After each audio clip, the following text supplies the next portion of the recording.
México en las décadas de 1930 a 1950.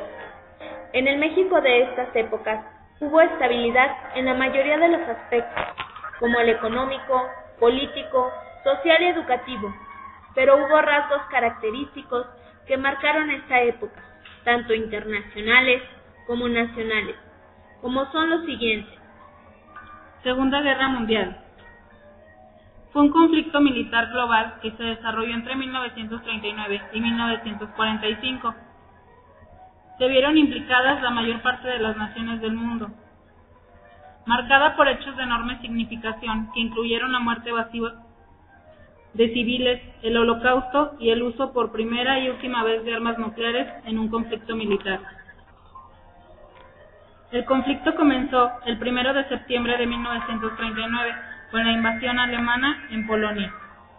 Desde finales de 1939 hasta inicios de 1941. Las causas son la invasión a Polonia por parte de los alemanes, los ataques japoneses contra China, los Estados Unidos de América y las colonias británicas y neerlandesas en Asia.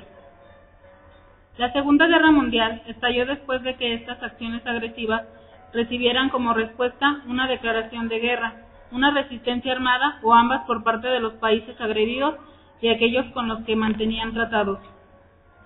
La Segunda Guerra Mundial introdujo formas de sufrimiento no achacables a la propia escala de la misma. Fue la mayor guerra de la historia, con más de 100 millones de militares movilizados y un estado de guerra total en que los grandes contendientes destinaron toda su capacidad económica, militar y científica al servicio del esfuerzo de guerra. La Segunda Guerra Mundial contribuye a que emergieran dos superpotencias que buscaban repartirse al mundo, Estados Unidos y la URSS, la Sociedad de Naciones a la que se responsabilizó a contribuir a desatar la guerra, fue reemplazada por la ONU.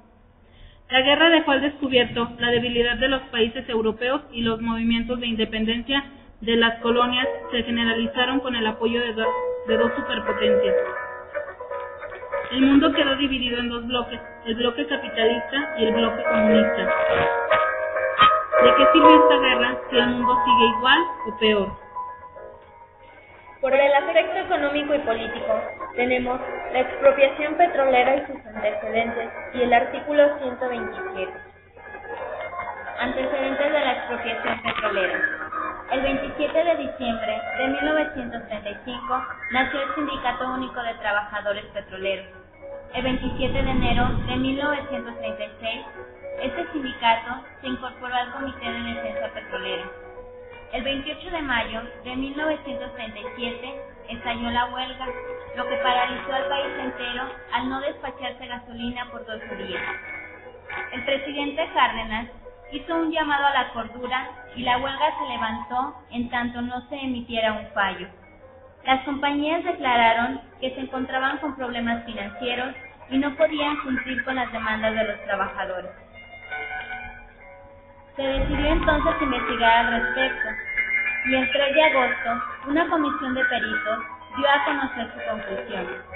La industria petrolera mexicana produce rendimientos muy superiores a la de Estados Unidos. La Junta Federal de Conciliación y Arbitraje no emitía su fallo y los meses seguían corriendo. Esto trajo como consecuencia un paro general de 24 horas el 8 de diciembre en protesta por el retraso. Días después, la Junta emitió su fallo a favor de los trabajadores, lo cual significaba que las empresas petroleras deberían de pagar 26 millones de pesos de salarios caídos de la huelga de mayo, hecho que no acataron y se ampararon ante la Suprema Corte de Justicia. El 3 de marzo de 1938 fue un mal día para los dueños de las compañías petroleras, pues la Suprema Corte de Justicia les negó el amparo, lo que además los obligaba a elevar los salarios y mejorar las condiciones laborales de sus trabajadores. La expropiación petrolera. El presidente ofreció a las compañías petroleras que si pagaban los 26 millones de pesos, la huelga se levantaría, pero estos no le creyeron. Fue así como el 18 de marzo de 1938, a las 8 de la noche, el presidente Lázaro Cárdenas estaba reunido a puerta cerrada con su gabinete, al que anunció su decisión de expropiar la industria petrolera y declaró el artículo 27 de la Constitución que corresponde a la nación el dominio directo de todos los minerales y sustancias del subsuelo. 2 horas después, en todas las estaciones de radio de la República, la hizo pública al pueblo de México.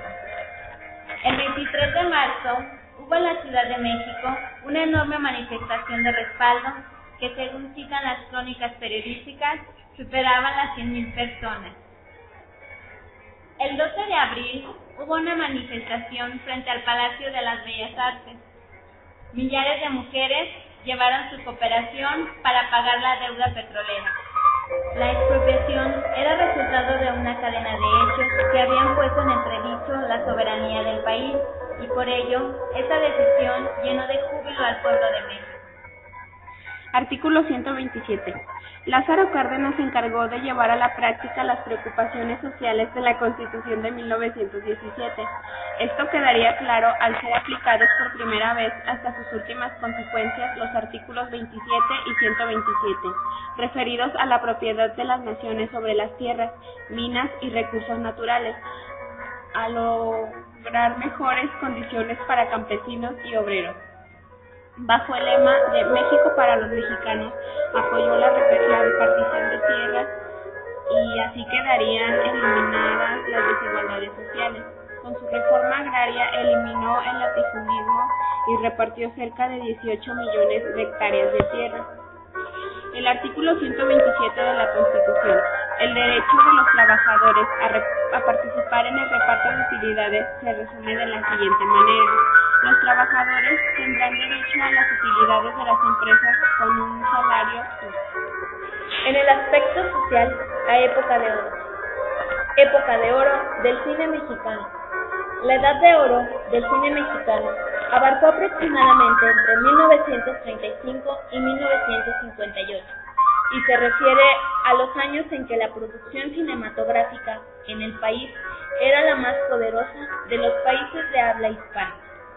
En esta llamada época de oro destacaron figuras como Dolores del Río, Pedro Armendáriz, María Félix, Sara García, Lilia Prado, Gloria Marín, Luis Aguilar, Pedro Infante, Elsa Aguirre, Blanca Estela Pavón, Jorge Negrete, Arturo de Córdoba, Silvia Pinal, entre otros. Los comediantes más destacados fueron Mario Moreno, mejor conocido como Cantinflas, Germán Valdés, Tintán, Joaquín Fernández. Con el estreno de Allá en el Rancho Grande, en 1936, el cine mexicano inició su época de oro. Prueba de ello es que más de la mitad de las seleccionadas entre las 100 mejores películas del cine mexicano corresponden a aquellos años dorados. En 1957, con la trágica muerte de Pedro Infante, el cine mexicano culminó su mejor etapa e inició una larga crisis que perdura hasta nuestros días. En el aspecto educativo, tenemos la educación en México. Educación en México. La educación en México ha tenido un papel relevante y se ha traducido en las normas jurídicas que constituye el derecho de la educación. La lucha ideológica fue una actividad que impidió el mejoramiento del sistema educativo. Ejemplo de ello fue la disputa entre el gobierno y la Iglesia Católica, que originó la clausura de las escuelas religiosas. Este conflicto culminó en el sexenio de Lázaro Cárdenas en 1934, con la modificación del artículo 3 constitucional. Entre 1936 y 1940 se crearon internados, comedores y becas. Se impulsó la creación de escuelas vinculadas a centros de producción y se alentó la educación técnica. Con Manuel Ávila Camacho dio inicio una política de conciliación nacional que tuvo consecuencias en el sistema educativo. En 1943 tuvo lugar la unificación de los sindicatos magisteriales, El nuevo Sindicato Nacional de Trabajadores de la Educación fue reconocido mediante decretos presidencial como el único organismo representativo de todo el magisterio nacional. En la década de 1940 a 1950 se fundaron diversas instituciones educativas como el Instituto Nacional de Bellas Artes, la Asociación Nacional de Universidades e Institutos de Enseñanza Superior y el Centro Regional de la Educación de Adultos y Alfabetización Funcional para América Latina. El gasto en educación aumentó, especialmente en subsidios a las universidades y salarios de los profesores. Asimismo, se creó el Consejo Nacional Técnico de la Educación y el Centro de Investigación y Estudios Avanzados del IPN.